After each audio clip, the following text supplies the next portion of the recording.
شکریہ تمام کو میرا سلام. صدر تلنگانہ اسٹیٹ اردو اکیڈمی جناب محمد رحیم الدین انصاری صاحب، سیکرٹری ڈائریکٹر ڈاکٹر محمد غوث صاحب، اور اس 5 روزہ ورکشاپ کا جو کلیدی خطبہ جنہوں نے کی نوٹ ایڈریس دی، محترمہ شیروانی صاحبہ، عارفہ خانم شیروانی صاحبہ، اور میرے ساتھی کولیگ اور اچھے دوست شاہد لطیف صاحب اور جیلانی صاحب، وہ بھی میرے کولیگ رہے. اس کے علاوہ اس قومی ورکشاپ جس کا نام قومی دیا جا رہا ہے، میں اس کی بھی توضیح کروں گا آگے چل کر. اس کے کوآرڈینیٹر ہیں فصیح اللہ صاحب، اور میرے ساتھی میرے کولیگ اور جو نظامت کے فرائض انجام دے رہے ہیں آصف علی صاحب، اور میرے محترم دوست اور کولیگ طاہر رومانی صاحب، اور اس آن لائن سیشن کے آف لائن حاضرین بھی ہیں یہاں، ان کو میرا سلام. دیکھیے، یہ جو سبجیکٹ دیا گیا ہے، یہ سبجیکٹ یقیناً ہندوستان کے تناظر میں اردو زبان اور اردو صحافت آج کے دور میں ایک بڑا چیلنج ہے. پراسپیکٹس اینڈ چیلنجز جو کہا گیا ہے، یعنی امکانات اور اس کے کیا کیا مسائل آ سکتے ہیں جو درپیش، اس پر مجھے گفتگو کرنی ہے. جو بھی مجھے وقت دیا گیا ہے اس پر میں بات کروں گا. مجھے یہ جان کر اطمینان بھی ہوا اور خوشی بھی ہوئی جو منتظمین نے مجھے بتایا کہ اس ورکشاپ کے لیے تقریباً 700 سے زائد افراد نے رجسٹریشن کروایا. تو اس کا مطلب یہ ہوا کہ لوگوں میں سیکھنے سکھانے یعنی تڑپ ہے صحافت کے بارے میں، اس سے اندازہ ہوتا ہے. اور میں سمجھتا ہوں کہ اس پروگرام میں جو آن لائن پروگرام ہے، اس میں اس وقت میرے ساتھ تقریباً 250 سے زیادہ لوگ جڑے ہوئے ہیں، اس وقت دیکھ رہے ہیں. مجھے تھوڑا سا تعجب بھی ہوا، منتظمین نے کہا کہ بھئی یہ نیشنل ورکشاپ آن لائن ہے. مجھے بتائیے کہ آن لائن کی کوئی سرحدیں ہوتی ہیں؟ آپ نے اس کو ہندوستان تک محدود رکھا ہے؟ ایسا نہیں. جہاں جہاں سے جو لنک ہے اس کی کوئی سرحد نہیں ہوتی. تو صاحب، میں چاہتا ہوں کہ یہ ایک انٹرنیشنل سیمینار جی اس کو اسی انداز میں ہم کو دیکھنے کی ضرورت ہے. اور آپ کی زبان وہ کہ یہاں پیدا ہوئی ہندوستان میں، لیکن وہ یہاں تک محدود نہیں، اس کو بھی جو ہے اس بین الاقوامی حیثیت سے اس زبان کو ہمیں دیکھنے کی ضرورت ہوتی ہے.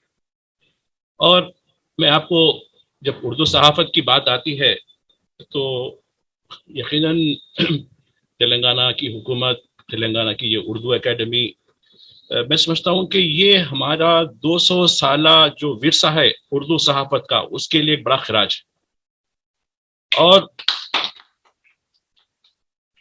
آج ہی کا دن ہے، یعنی اسی جون اور جولائی کے مہینے تھے جو 1821، 200 سال ہوئے.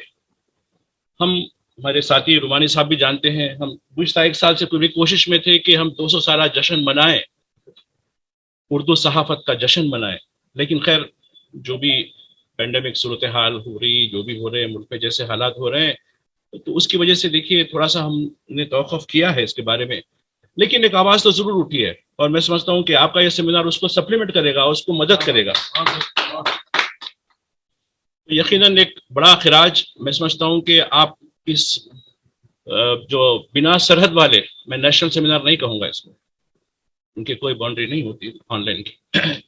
تو اس سیمینار کے ذریعے آپ اردو صحافت کی 200 سالہ تاریخ پر آپ نے اس کی ایک شروعات کی ہے. اور آپ دیکھیے، اردو کو کہتے ہیں کہ اردو لشکری زبان، دلی سے نکلی، فلاں ہے، یہ ہے. لیکن آپ کو یاد ہے آج سے 425 سال پہلے کی بات ہے، اس حیدرآباد شہر کے بانی سلطان محمد قلی قطب شاہ، جن کے دیوان بھی ہیں، جنہوں نے بڑا کافی کام کیا، دکنی کی تھی، دکنی ہی اردو کی ابتدا تھی. تو ہم کو بڑا فخر ہے. اور یہ آج آواز جو اٹھ رہی ہے اردو صحافت کے بارے میں، دکن سے اٹھ رہی ہے. تو یہ ایک ہمارے لیے بڑا اعزاز ہے.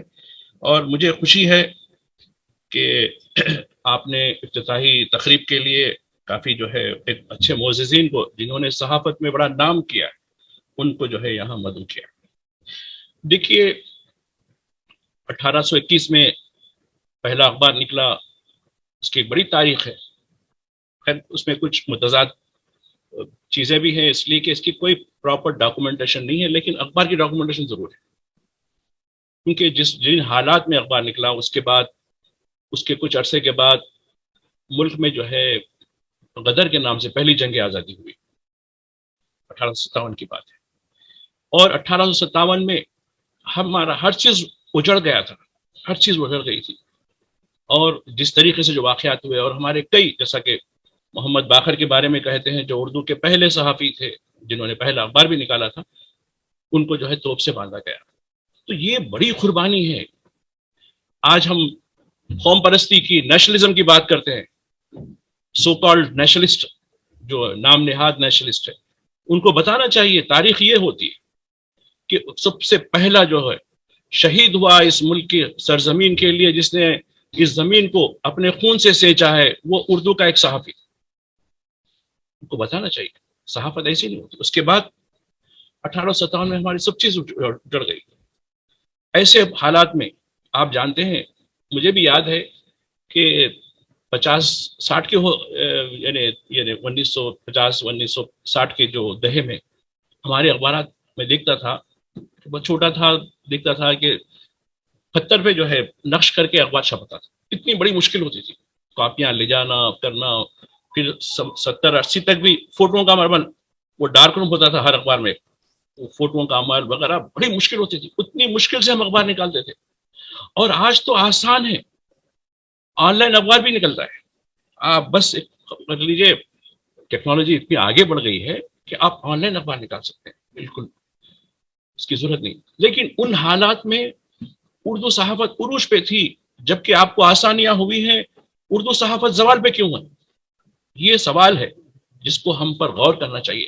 ٹھیک ہے، یہ کہتے ہیں کہ بھائی اردو کے اخبارات ہیں، فلاں ہیں، اردو کے صحافی کس طریقے سے، کیونکہ میں میرے ساتھیوں کے لیے، خود اردو صحافت کے لیے ایک چھوٹا سا خدمت گزار ہوں، برابر کچھ نہ کچھ کرنے کی کوشش کرتا ہوں۔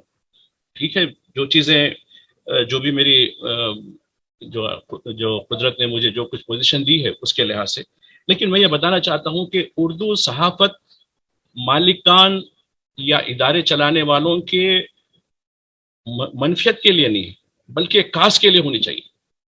جتنے اخبارات نکلے، میں سمجھتا ہوں کہ دیکھیے دکن سے جو اخبارات نکلے، یقیناً جو عابد علی خان صاحب مرحوم، انہوں نے ایک مقصد لے کر اخبار نکالا تھا۔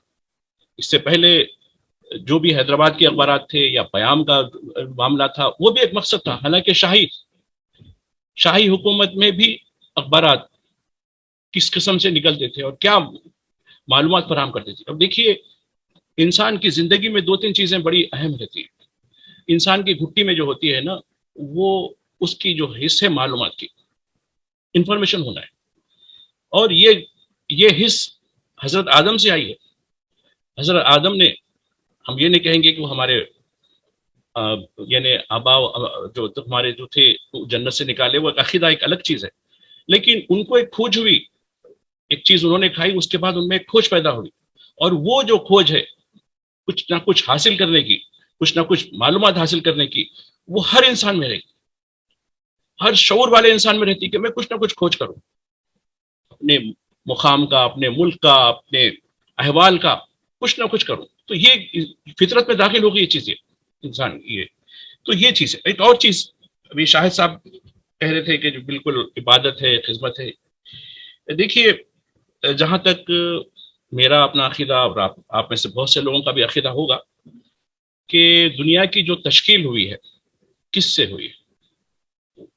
دنیا کی جو تشکیل ہوئی لو اور قلم، پین اینڈ پیڈ، یعنی جو ہم استعمال کرتے ہیں، اکثر ہمارے صحافی ایک پیڈ استعمال کرتے ہیں، یہ پین استعمال کرتے ہیں، تو یہی پین اور پیڈ ہے جس سے تشکیل ہوئی ہے، اور ہم لوگ جہاں بھی جاتے ہیں، رپورٹنگ کے لیے ہو، کسی چیز کی رودات کے لیے ہو، یا اپنے کالم لکھنے کے لیے ہو، یہی پیڈ اور یہی پین استعمال کرتے ہیں۔ تو آپ کا سلسلہ کیسا ہے؟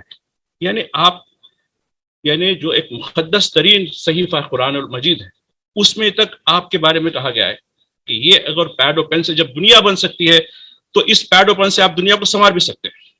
یہ چیز آپ میں ہونی چاہیے. تو یہ عبادت ہو جاتی ہے آپ کے لیے جب آپ یہ سمجھ کے رپورٹنگ کریں گے، یہ سمجھ کے کسی چیز کو کہیں گے کہ یہ چیز قرآن میں لکھی ہے کہ یہ پیڈ اور پین سے جب دنیا بن سکتی ہے، کائنات بن سکتی ہے، تو کیوں میں لوگوں کی دنیا نہیں بنا سکتا ہوں اس سے؟ یہ چیز ہم کو سمجھنے کی ضرورت ہے کہ یہ ایک جذبہ جو ہوتا ہے. اور دوسری بات، آزادی کے بعد دیکھیے، آزادی کے بعد ملک کی تقسیم ہوئی اور تقسیم کا خمیازہ 70 سال کے بعد بھی اردو بھگت رہی. اردو کے ساتھ مجھے یاد ہے سرجیت سنگھ برنالہ پنجاب کے چیف منسٹر تھے اور متحدہ آندھرا پردیش میں یہاں کے گورنر بھی تھے. کافی بڑے ان کے ساتھ ہمارے مراسم ہوا کرتے تھے. اردو میں لکھتے تھے، اردو میں پڑھتے تھے، تو بڑا ان سے ہماری دوستی ہوتی تھی کہ بھائی آپ کچھ کتابیں فلاں کے دیجیے، فلاں کے دیجیے.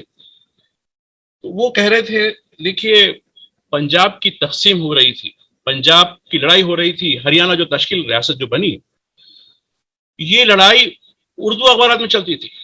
یہ اخبار نے کیا لکھا، چاہے وہ ہند سماچار ہو، پرتاپ ہو، یا کئی اخبارات ہو، انہوں نے نام لیا، جالندھر سے اخبار ہوتا نکلتا تھا، امرتسر سے اخبار نکلتا تھا، آج بھی کچھ نکل رہے ہیں اخبار. ہم کو علم نہیں ہے دکن میں رہنے والوں کو کہ وہاں کتنے اخبار نکلتے ہیں. پرتاپ ملا 7-8 اخباروں کا. انہوں نے کہا کہ بولا بھائی آپ اس طریقے کے آپ اردو کا بہت مطالعہ کر رہے ہیں، کیا بات ہے؟ تو انہوں نے کہا کہ میری زبان اردو ہے، میری مادری زبان اردو ہے، اور ہماری جو لڑائی ہوئی ہریانہ اور پنجاب کی وہ اردو میں لڑی گئی. آج اردو کا کیوں نکالا گیا؟ اردو بولنے والے کو شک کی نگاہ سے یہ نیشنلسٹ ہے، نہیں ہے، فلاں ہے. ایک جگہ ایک دھاوا ہوا تھا، ایک بڑے جو ہے ایک انٹیلیجنس کے آفیسر تھے، تو میں بولا بھائی دھاوے میں تو آپ پریس نوٹ تو اچھا دیا، بہت ذخیرہ نکلا مواد کا، مجھے بتائیے. تو لا کے بتایا انہوں نے، بولتا قاعدہ، اردو میں بولتا قاعدہ جو ہے دہشت گردوں کا جو ہے مواد، یہ لیبل ہے. تو یہ چیز کو نکالنا وہ لوگ واقف نہیں. میں بولا یہ کیا لائے تم، یہ اس میں کیا لکھا ہے، پڑھو آپ، یہ لٹریچر ہے ان کا. تو یہ ہم کو یہ چیز کو سمجھنے کی ضرورت ہے. اور دیکھیے خیر مولانا آزاد بھی صحافی تھے، انہوں نے بھی اخبارات نکالے. مہاتما گاندھی بھی صحافی تھے، انہوں نے بھی اخبارات نکالا. تو یہ اخبارات کا جو معاملہ ہے، اخبارات لوگوں کی رائے بناتا ہے، اور جب تک رائے اما ہموار ہو، دیکھیے لابنگ کرتے ہیں لوگ، کئی چیزیں بناتے ہیں. آج تو لابنگ کے لیے جیسا آپ آج کل کا بڑا ایک اچھا ایک تکیہ کلام ہے گودی میڈیا. وجہ کیا ہے؟ گودی میڈیا، گودی میڈیا پہ کروڑوں روپے خرچ ہوتے ہیں ان کے صحافیوں کے لیے. ان سے جو بھی، خیر ہم صحافی وہ ہوں گے نہیں ہوں گے، لیکن ٹائٹل تو صحافی کا ہے ان کا. ان کے لیے کتنا ان پر انویسٹمنٹ ہوتا ہے. وہ آپ کو ایسی چیزیں بتا دیتے ہیں، جیسا کہ گزشتہ دنوں سن رہا تھا میں کشمیر میں کچھ لو جہاد کے واقعات ہوا. ایک صاحب کو سن رہا تھا، بہت ہی مایہ ناز آدمی، جو گودی میڈیا کے 16 سال کی لڑکی دماغی طور پر بالکل کچھ فیصلہ نہیں لے سکتی، 65 سال کے بڈھے سے شادی ہو گئی، یہ ہو گیا وہ ہو گیا. پھر 2 دن کے بعد دیکھا اس لڑکی کی شادی دوبارہ سماج میں واپس آ گئی، وہ ہو گئی. ارے مطلب یہ 16 سال کی لڑکی کی پھر شادی ہو گئی، اس کا دماغی صورت صحیح نہیں ہے. پھر 65 سال کا بڈھا دیکھے تو کیا ہے، وہ 29 سے 28 سال کا نوجوان. تو اس پہ کوئی اعتراض بھی نہیں کرتے کیونکہ چلنے والا ہے، کیونکہ گود میں بیٹھا ہے. تو یہ بھی ایک لابی کا طریقہ ہے. آپ سیے نیگیٹو ضرور ہوگا، لیکن ہمارے لیے نیگیٹو ہوگا، لیکن جو مفادات جو استعمال کر رہے ہیں ان کو، ان کے لیے تو یہ پازیٹو چیز ہے، ان کے لیے ایک رائے اما ہموار ہو رہی ہے. لیکن اس طریقے کی رائے اما مسلسل لگ ہوتی ہے. دیکھیے جیسا کہتے ہیں کہ بار بار جھوٹ کہنے سے وہ جھوٹ سچ نہیں ہو سکتا. اور صحافت جو ہوتی ہے، صحافت صداقت، یہ ایک دوسرے کی کڑی ہوتی ہے. اگر صحافت سے صداقت کو نکال دو، صحافت نہیں ہوتی. یہ آپ کو سمجھنے کی ضرورت ہے. اور رہی بات، میں ایک اور چیز بھی دیکھنا چاہ رہا تھا. میں نے بھی سرجیت سنگھ برنالہ کی مثال دی. ڈاکٹر منموہن سنگھ جب وہ پرائم منسٹر تھے، لال قلعے سے خطاب کر رہے تھے، تو اتفاق کی بات تھی ان کی ایک نوٹ پیڈ تھی جو خطاب کر رہے تھے، تو اس نوٹ پیڈ پہ جو کیمرہ فوکس ہوا تو اس میں اردو تحریریں تھی. سنجے بارو ایک بہت بڑے حیدرآبادی سپوت ہیں جو ان کے جو ہے میڈیا ایڈوائزر رہے تھے ایک عرصے میں. اب وہ بہت اچھے کالمسٹ بھی ہیں. بی پی آر وٹھل ایک بڑے آئی اے ایس آفیسر ان کے بیٹے ہیں، وہ بھی حیدرآبادی ہیں. تو جب ان سے یہ معلومات حاصل کی گئی کہ بھائی صاحب یہ ارے صاحب اردو میں لکھ کے رکھتے ہیں، پرائم منسٹر صاحب ساری چیزیں اردو میں نوٹ کر کے رکھتے ہیں، سب چیزیں رکھتے ہیں چونکہ ان کی مادری زبان اردو ہے. تو یہ دیکھیے اس کے باوجود بھی اردو کے ساتھ جو کچھ ہوا، پہلے ہم اردو پہ آتے ہیں اس کے بعد صحافت پہ آئیں گے. اردو کا جو ہے معاملہ اس طریقے کا ہے.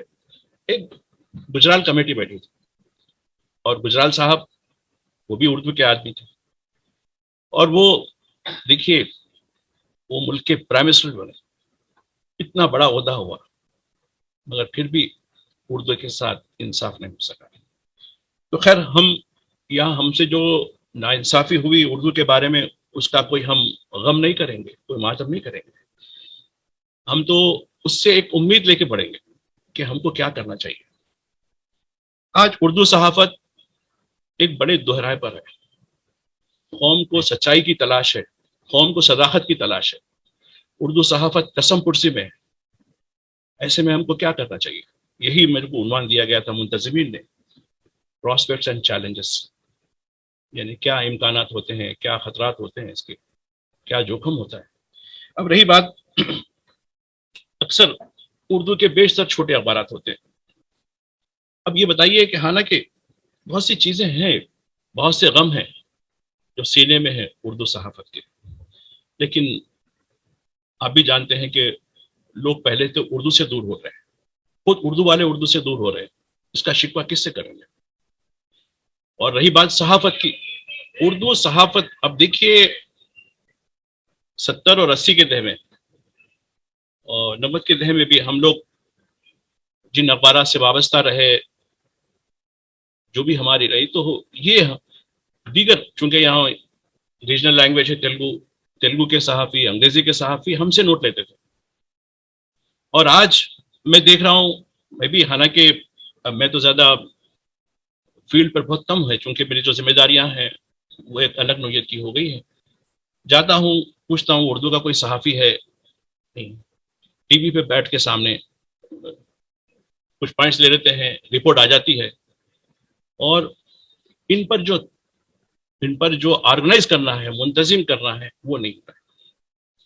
اور آپ دیکھیے میں 2-3 واقعات بتانا چاہتا ہوں. 2020 میں جو پینڈیمک کی شروعات ہوئی تھی سارے ملک میں ہوئی. اردو کیا سارے اخبارات متاثر ہوئے، ایسی کوئی بات نہیں، بہت سے لوگ متاثر ہوئے، اشتہارات نہیں آ رہے تھے، اور جو بھی ہوا تھا نقصان بھی ہو رہا تھا. لیکن ایسے میں دیکھیے اردو صحافی بھی متاثر ہوا. اردو صحافی کچھ بھی ہو، بہت سے لوگ ایسے بھی ہیں جو غیرت دار ہیں، غیرت کرتے ہیں، کسی کے آگے ہاتھ نہیں پھیلاتے. کچھ صحافیوں سے بات ہوئی میری، انہیں صاحب ہم کو بٹھا دیا گیا، کہا کہ 15 دن کام کیجیے، 15 دن کی تنخواہ. کچھ لوگوں کہا کہ میں نہیں، جب بھی ضرورت ہے لے لے کے. کچھ ایسے اخبارات تھے جو بہت ہی ہم اس پر ناز کرتے تھے کہ یہ سب کو آن رول رکھتے ہیں، لیکن کوئی آن رول نہیں ہے. میں کہہ رہا تھا کہ بھائی مالکان تو بہت مزے میں ہیں، ان کے ریئل اسٹیٹ کے کاروبار ہو گئے، یہ پورا انویسٹمنٹ ادھر ہو گیا، بہت سی چیزیں ہو گئی، لیکن کیا ایک کچھ مہینے، 3 مہینے، 6 مہینے یہ اپنے ملازمین کو تنخواہ نہیں دے سکتے؟ دراصل یہ ہو رہا ہے کہ صحافت بھی ایک بہت بڑا کاروبار ہو گیا، بزنس ہو گیا. پہلے یہ ہوتا تھا کہ صحافت ایک مشن، ایک مقصد، وہ مقصد فوت ہو گیا. اور ویسے سماج میں دیکھیے تعلیم بھی ایک مشن ہوتی تھی. تعلیم ایک بہت بڑا بزنس ہے، بہت بڑا بزنس ہے، بلینس آف ڈالر کا بزنس ہے، بہت بڑا بزنس. ہیلتھ بھی ایک مشن تھا، ایک خدمت تھی، وہ بھی جو آج کی کمرشلائزیشن میں چلی گئی. ایسے میں صحافت کیوں پیچھے رہے گی؟ صحافت بھی بولے پہ چلے گی. صحافت بھی ایک بزنس ہو گئی، اور صاحب انویسٹمنٹ کر رہے ہیں، یہ ہو رہا ختم برخاست، ہائر اینڈ فائر، بس اتنا ہی ہو گیا. تو اب دیکھیے کچھ لوگ کہتے ہیں کہ نہیں ہمارے لیے کچھ اخبارات کے منتظمین، خیر ان سے کچھ باتیں ہیں، ہماری بہت سی چیزیں ہوئی، ہم نے جو بھی قانونی طریقہ کار سے خدمت کرنے کی کوشش کی صحافیوں کی، دیکھیے جب آپ اچھے ویج دیں گے، جب اچھے پراسپیکٹ ہوں گے تو سوسائٹی کی کریم آپ کے ساتھ جڑے گی. اب کیا ہو رہا ہے، عام طور پر جو ہے جب تیل آپ جماتے ہیں تو نیچے ایک مٹی جمتی ہے، جو ایک ڈسٹ قسم کی، جو یا پانی جمع کرتے ہیں تو پانی میں تھوڑی سی ایک ڈسٹ آتی ہے نیچے، وہ جم جاتی ہے. اس کو دکنی میں مدی کہتے ہیں، یعنی مڈی بالکل یہ جو اس میں مڈ جیسا کہ ہوتا ہے، جیسا اس میں کچرا ہوتا یا کچھ مٹھی ہوتی، یہ چیز ہو جاتی ہے. تو جو کریم ہوتا ہے پہلا جو رہتا ہے، وہ کریم آج جو ہو رہا ہے وہ پروفیشنل چیزوں میں چلے آ رہا ہے. آپ بتائیے کہ آپ کا کوئی بریلنٹ اسٹوڈنٹ ترجیحی طور پر صحافت میں آ رہا ہے؟ کچھ جو کچھ نہیں کر سکتا ہے بالکل وہ ہو گیا ہے، ارے بھائی ٹھیک ہے تو رپورٹنگ کر لے، کچھ تو مل جائے گا، پولیس ناکے سے کچھ مل جائے گا، فلاں سے مل جائے گا، اس سے مل جائے گا، اس سے مل جائے گا. یہ جو سینس ہو رہا ہے یہ بہت ڈینجر ہے، یہ خطرناک ہے. یہ بہت بڑا چیلنج ہے اردو صحافت کے لیے بھی، اردو والوں کے لیے بھی، اور اردو اخبارات چلانے والوں کے لیے بھی. ٹھیک ہے آپ اس کو بس ایک اپریشن کارڈ دے رہے ہیں. میرے کئی ایسے ساتھی ہیں، خاص کر دیہاتوں کے ساتھی ہے، جن کے لیے ہم کافی کام کرتے ہیں. آصف صاحب بھی جانتے ہیں، ہمارے رومانی صاحب بھی یہاں ہیں، وہ بھی کئی ہمارے ٹریننگ سیشنز میں جو ہے برابر، انہوں نے بھی کافی بڑا ہم کو ریسورس دیا ہے. وہ جانتے ہیں کہ ان لوگوں کو خالی ایک اکریڈیشن کارڈ دیا جاتا ہے، کہا کہ جاؤ گھوڑا اپنی گھاس کھا لے، خود چرنے چھوڑ دیتے اس کو، ہمارا کام کر لے، باقی یہ گھاس تو کھا لے. یہ چلنے والا نہیں ہے، ایسے ہی ہو رہا ہے. اور ٹھیک ہے ہم کچھ ٹریڈ یونین سے وابستہ ہیں، ہماری کچھ ایکٹیویٹیز ہیں، اس کے باوجود ہم جب بھی ہمارا کوئی سیمینار وغیرہ یا کوئی میٹنگ کرتے ہیں تو اس میں ایک ٹریننگ پروگرام ضرور لگاتے ہیں، کیونکہ ان کو تربیت دینے والا کوئی نہیں ہے، ان کی نشاندہی کرنے والا کوئی نہیں ہے کہ کس طریقے سے لکھا جائے، کیسے جو ہے رپورٹنگ کی جائے، کس طریقے سے ایک، یعنی آپ اقدار کے ساتھ اپنے جو ہے، دیکھیے روٹی جو ملنی ہے ملے گی، لیکن عزت کے ساتھ صحافی کا جو معاملہ ہوتا ہے وہ عزت و اکرام کے ساتھ کام کرے، وہ بڑھ چڑھ کر جو ہے سماج کے جو درد ہوتے ہیں اس کو پوری طریقے سے پیش کرے. اگر وہ کہیں سے انفلوئنس ہو جائے گا، کسی کے گود میں چلے جائے گا، تو وہ آزادانہ طور پر کام نہیں کر سکتا، اس کا قلم جو ہے بکاؤ ہو جاتا ہے. پھر قلم لوہ قلم والا قلم نہیں ہوتا، وہ قلم تو پھر ابلیس کا قلم ہو جاتا ہے. اور صحافت جب غلط راستے پہ جاتی ہے تو تباہی لاتی ہے. اور ہم آج سمجھ رہے ہیں جس طریقے سے ملک میں جو صحافت چل رہی ہے، اس سے کچھ لوگوں کو سیاسی اقتدار ضرور مل رہا ہے، لیکن لانگ رن میں آگے چل کر یہ ساری قوم کے لیے ایک ایسا عذاب بنے گا جس کا خمیازہ بھگتنا پڑے گا، چاہے ہماری نسل ہو یا آنے والی نسل ہو. کریں گے ایک، بھگتیں گے کوئی اور. یہ چیز ہونے والی نہیں ہے. اس لیے کہ صداقت اور صحافت، جیسا میں اس سے پہلے بھی کہہ رہا تھا، یہ ایک سکے کے دو رخ ہوتے ہیں. آپ کھل کے بے باک طریقے سے، بغیر کسی کی پریجوڈس جو ہوتی ہے، یعنی کسی کے ساتھ تعصب نہ برتے ہوئے کام کریں. کئی ایسے مواقع ہوئے کہ بس قریب کے چاہنے والے ہیں، فلاں ہیں، ان کی خبر کو روکنے کی بات ہے، بھائی ان کے ساتھ ایسا معاملہ ہو گیا، نہیں اس میں تو نہیں ہو سکتا. آپ سے کسی کی نظریاتی کچھ نہ کچھ اختلاف ہوگا، اس نے اچھا کام کیا ہے، اس کی خبر کو بھی نہیں روکیں گے، اس کو برابر ہائی لائٹ کرنا ہے. جبھی تو کہیں گے کہ آپ کا قلم آزاد ہے. جب تک قلم آزاد نہ ہوگا، صحافت آزاد نہیں ہوگی، اور ہمارا سماج بھی آزاد نہیں ہوگا. تو یہ ایک بڑی، یعنی چیلنج ہے جو اردو صحافت کے لیے. بہت سی باتیں ہوئی افتتاحی تقریب میں، خاص کر میں دو تین باتوں کی طرف آپ کو لے جانا چاہتا ہوں. اردو تعلیم کے بارے میں بتانا چاہتا ہوں کہ اردو تعلیم کون زیادہ پڑھ رہا ہے. اس وقت سب سے زیادہ جو اردو تعلیم پڑھ رہے ہیں وہ ہماری لڑکیاں ہیں. اور ان کا تناسب صحافت میں کیا ہے؟ میں کوشش کرتا ہوں کہ میں جہاں بھی جس اداروں سے ہوں وہاں کوئی نہ کوئی، کسی نہ کسی جو ہے وومنس ریپرزنٹیشن، یعنی خواتین کی نمائندگی ہو. لیکن لوگوں میں بس ہمارے جو دیگر طبقات کے لوگ ہیں، جو غیر اردو لوگ ہیں، وہ اکثر کہتے ہیں کہ آپ کے پاس عورتوں کا کیوں وہ ریپرزنٹیشن نہیں ہوتا، کیوں نہیں دیا جاتے ان کے، آپ کی سوسائٹی ایسی ہے. سوسائٹی ایسی نہیں ہے. عورت کا بہت بڑا مقام کہتے ہیں ہم تو بڑی تقاریر کرتے ہیں کہ عورت کا بڑا مقام ہے، فلاں ہے، یہ کچھ ہے، حدیث کا حوالہ دیتے ہیں، مختلف چیزوں کا حوالہ دیتے ہیں کہ اس میں بہت سی چیزیں ہیں. لیکن عملی طور پر ہم کیا کر رہے ہیں؟ ان کو کیوں ہم مقام نہیں دیتے؟ یہ بھی ہم کو سمجھنے کی ضرورت ہے. بالکل عارفہ خانم صاحبہ کا میں سن رہا تھا جو ان کا کلیدی خطبہ تھا، اس میں انہوں نے بالکل کہا کہ بھئی ہم اس کو بھی سوچنا چاہیے کہ ہماری خواتین جو ہے یہ ہمارے معاشرے کی ایک بہت بڑی بیک گراؤنڈ ہے. ہم اس کو نظر انداز نہیں کر سکتے، اس کو بھی ہم کو سوچنے کی ضرورت ہے. اور رہی بات نئی نسل کے بارے میں، یہ ہماری جو نئی نسل اردو سے نابلد کیوں ہو رہی، تو اس میں 2-3 باتیں بتانا چاہتا ہوں کہ ہم تھوڑا سا یہ امپریشن دے رہے ہیں کہ اس میں آپ کو روزگار کے کوئی مواقع نہیں ہے. آپ اردو پڑھیں گے تو جیسا کہ پہلے زمانے میں کہا جاتا تھا پڑھے فارسی بیچے تیل، جب فارسی پڑھنا جیسا آج انگریزی پڑھنے کے مماثل ہے، تو پڑھے فارسی بیچے تیل والا حساب ہو جاتا ہے. آپ کو کوئی روزگار کے موقع نہیں ملیں گے. آپ بتائیے، آپ چاہے کتنے بھی قابل ہو، اس وقت ہندوستان کے موجودہ حکومت کے اندر سرکاری ملازمتوں میں آپ کا تناسب کتنا ہے؟ کیا اس وجہ سے آپ کو نہیں لیا جا رہا ہے کہ آپ اردو سے پڑھے لکھے؟ آپ دیکھیے، آپ عدد و شمار کھوج کیجیے اس کی.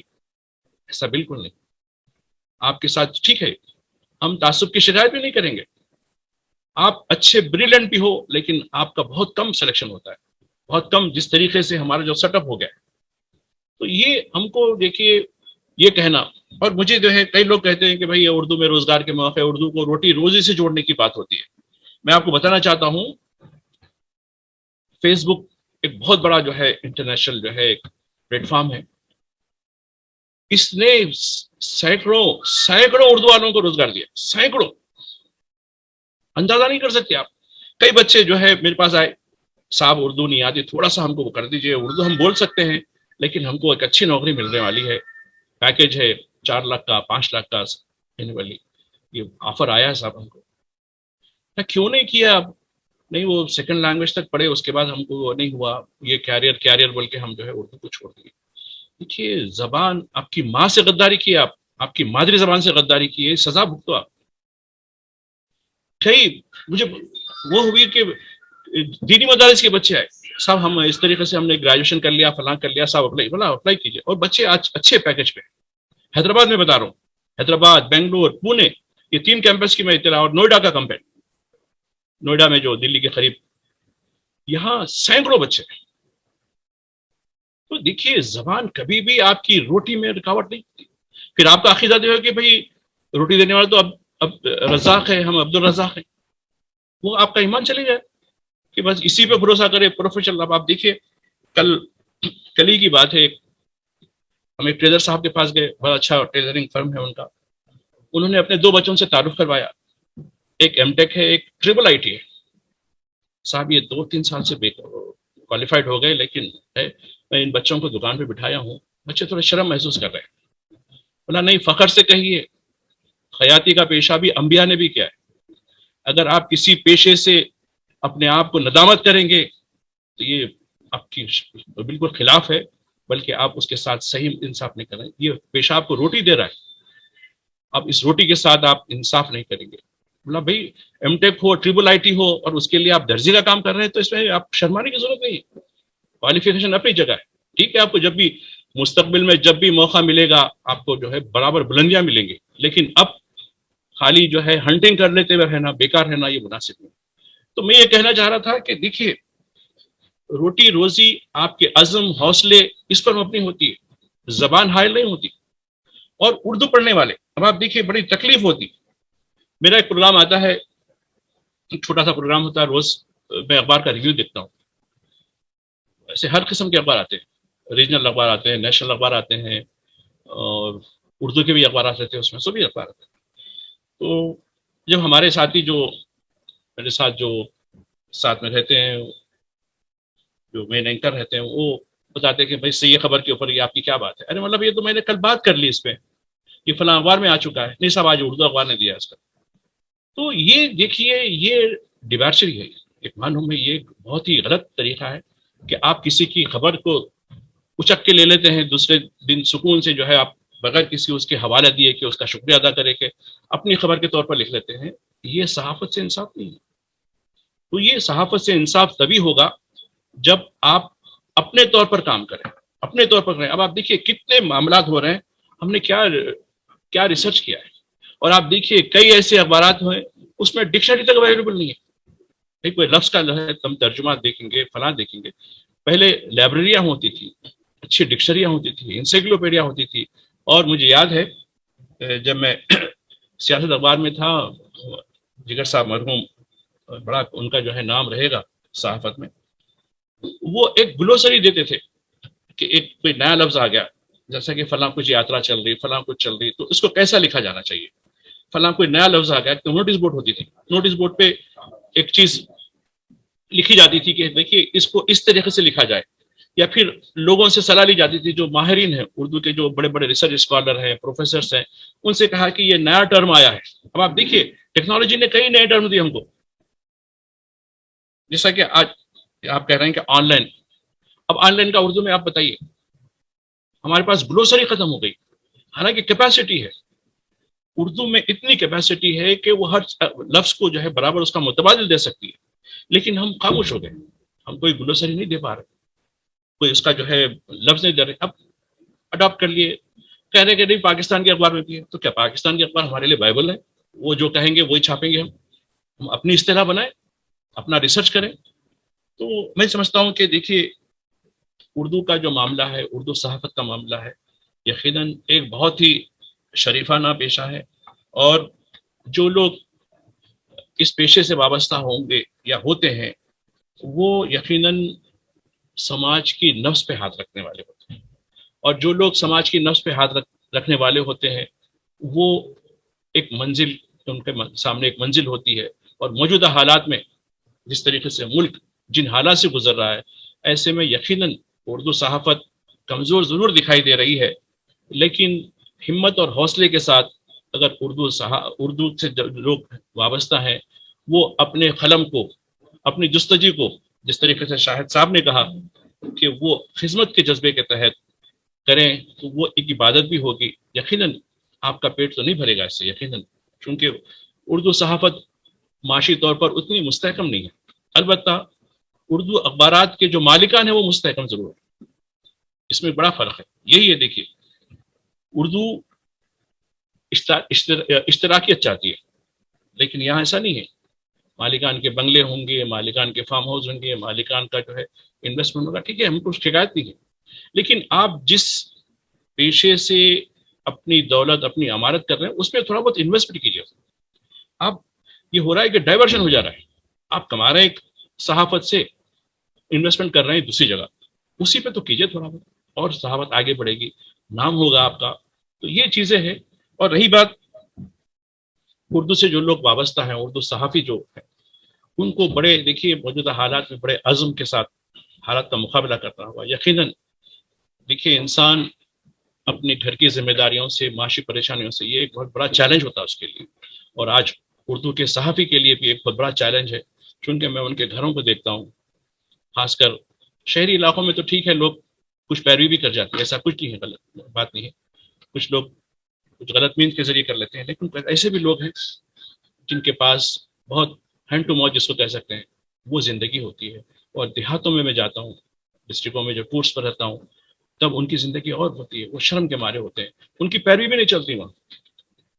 جیسا کہ ہمارے علاقائی صحافت کے لوگوں کی یا دیگر لوگوں کی جو پیروی چلتی ہے وہ بھی نہیں چل پاتی ان کی. اردو کا صحافی بھی کیا بھائی تیری خبر آئے گی, ہم کو کیا کرنا ہے, ہمارا جو معاملہ ہے, ہمارا جو الگ ہے. تو یہ بتانا چاہتا ہوں کہ ان کو کس طریقے سے ان کو حوصلہ دیا جائے. ان کو حوصلے کی ضرورت ہے. ٹھیک ہے, میں یہ کہتا ہوں کہ جو بھی میرے ساتھ جو ڈسٹرکٹ کے لوگ آتے ہیں, بھائی تم کچھ نہ کچھ کام کرو یار, 2-3 گھنٹے آپ صحافت کے لیے دے رہے ہیں, کافی ہے, بس ٹھیک ہے, اس کے لیے جو بھی ہے کام کرو, میں لیکن اپنی معیشت کو بہتر بناؤ. تو میری یہی التجا ہے کہ اردو صحافی اگر اس فیلڈ کو پسند کرتے ہیں تو یہ کانٹوں کی سیج ہے, یہ آسان کام نہیں. اور دیکھیے اس سیج کو ہماری پرانی نسلوں نے آزادی کی تحریک کا زینہ بنایا تھا. تو اب ہم بھی ایک نئی تحریک شروع کر رہے ہیں. آزادی تو مل چکی ہے, اس آزادی کو نبھانے کی تحریک ہونی چاہیے. آج ملک جس دورہ پر ہے وہ ہم کو یہ سبق دے رہا ہے, یہ درس دے رہا ہے کہ ہم کو جو ہے ایک ایسی تحریک کی ضرورت ہے. اور میں سمجھتا ہوں کہ اردو محروم نہ کرے قوم کو, کہ اردو نے کل تک بھی ہم کو تحریک دلائی تھی، اس سے ہم نے ملک کی آزادی حاصل کی تھی، آج بھی ہم کو ایک تحریک کی ضرورت ہے جو ملک کی آزادی کو نبھانے کی تحریک ہونی چاہیے۔ تو میں سمجھتا ہوں کہ یہ ایک بہت ہی اچھا مجھے موقع دیا گیا، یہ بنا سرحد والے بین الاقوامی نوعیت کے اس آن لائن پروگرام کے ذریعے میں آپ سے کچھ بات کر سکا ہوں۔ اور یقیناً دیکھیے، نا امید ہونے کی ضرورت نہیں، روشنی کی ایک چھوٹی سی کرن بھی خوب اندھیرے کا جو ہے بھرم توڑ دیتی ہے۔ میری پر یہی التجا ہے کہ اردو صحافت یقیناً امکانات ہیں، اور میں چاہتا ہوں کہ اب تو ہاتھ میں اخبار آ گیا، آپ کو جو ہے اپنے سوشل میڈیا کے ذریعے جو بھی آپ کو پلیٹ فارم دستیاب ہوں گے اس کے ذریعے آپ اپنی جو ہے صداقت پر مبنی یا کسی سے تعصب کی بنیاد پر، آج میں دیکھتا ہوں سوشل میڈیا میں گندگی آتی ہے، کسی کے خلاف نازیبا چیزیں بغیر سوچے سمجھے آپ کسی کو آ گیا ڈاؤن لوڈ کیا، فارورڈ کیا، یہ ہو گیا، ایسا نہیں ہونا چاہیے۔ آپ تحقیق کیجئے، معلومات کیجئے۔ اب آپ دیکھیے کیسے ایسے کئی یوٹیوبرز ہیں جنہوں نے لوگوں کی قسمت کو بدل دیا، کئی لوگوں کی زندگیاں بدل دی۔ اور میں بتانا چاہتا ہوں حالیہ دنوں میں میرے کچھ جانکاری کے لوگوں میں پینڈیمک سے پریشان تھے، ایک ہاسپٹل میں 22 لاکھ روپے کا بل آیا، ایک صحافی کو 22 لاکھ روپے کا بل، لیکن ایک یوٹیوبر کی وجہ سے بلکہ پیسے بڑھ کر آئے، ایکسس پیسے آئے۔ تو یہ بتانا چاہتا ہوں کہ یہ بہت طاقت ہے اس کے اندر۔ یہ سمجھ لینا کہ ٹھیک ہے پرنٹ تو الگ بات ہے، پرنٹ کی بات ہی الگ ہوتی ہے، لیکن اس کے باوجود بھی لکھنے پڑھنے کا جو کام، جس طریقے سے آپ اسٹوری پریزنٹ کریں گے وہ میٹر کرتی ہے۔ تو جب آپ صدق دل سے، جیسا کہ ہمارے پیش کچھ لوگوں نے بتایا کہ آپ جب عبادت کے جذبے کے تحت کوئی کام کریں گے اس جذبے میں بہت ہی کامیابی ملتی ہے، اور یہی چیز ہے۔ مجھے امید ہے کہ جو ہمارے ساتھ آن لائن جو لوگ ساتھی اس وقت جڑے ہوئے ہیں، میں ان تمام کا خیر مقدم کرتا ہوں، اور مجھے یہ امید ہے کہ جس یعنی اشتیاق کے ساتھ، جس جستجو کے ساتھ آپ نے رجسٹریشن کروایا اور اس پروگرام میں سینکڑوں کی تعداد میں شریک ہوئے، تو یہ ایک خود یہ ہے کہ بھائی لوگوں میں ابھی بھی ایک تون سے ایک قسم کی پیاز ہے جس کو بجھانے کی ضرورت ہے، اور اس کو کون بجھائے گا؟ اس کے لیے ایک شروعات ہوئی ہے تلنگانہ کی اردو اکیڈمی کی طرف سے۔ تو میں سمجھتا ہوں کہ یہ تو ابتدا ہے، یہ سلسلہ آگے بھی رہے، اور اس کے ذریعے جیسا ابتدا میں کہہ رہا تھا، یہ ہماری 200 سالہ صحافتی تاریخ کا ایک پہلا پنہ ہے، پہلا جو ہے درس ہے۔ میرے ساتھ جو لوگ جڑے ہیں میں ان سے کہوں گا کہ اس سلسلے میں اگر مجھ سے کچھ باتیں ہوں تو ہمارے جو کوآرڈینیٹر ہیں وہ نظم کر رہے ہیں، اگر کچھ باتیں ہوں تو ضرور میں اس سلسلے میں کوشش کروں گا۔ میں بھی ایک طالب علم ہوں، لیکن جو مجھے جس قسم کے جو بھی پروگرام دیا گیا وہ برابر اس کے لحاظ سے میں کوشش کروں گا کہ آپ کے جو بھی وضاحتیں ہوں اس کا کچھ جواب دے سکوں۔